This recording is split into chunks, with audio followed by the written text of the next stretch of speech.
ودي أرضنا، نحن شبر واحد من أرضهم ما دايرينه.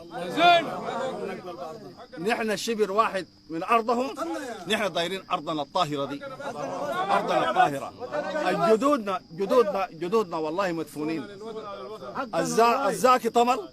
الزاكي طمل وحمدان أبو عنجة مدفونين وين؟ مدفونين في الحمرة دي. ده كله نسينا عشان الاتفاقيات والمواثيق الدولية. وافقنا على الحدود اللي رسموها وموجودة في الأمم المتحدة وفي الاتحاد الأفريقي، وافقنا عليها. طب يجوا كمان دايرين يشيلوا أرضنا، ما في طريقة. أنا سوداني وأعتز بالسودانية حقتي دي، أعتز بالسودانية حقتي دي. نحن يا أخواننا المؤسسة الوحيدة ما حصل فيها خلل في القومية حقتها القوات المسلحة. نحافظ على هذه القومية قوي.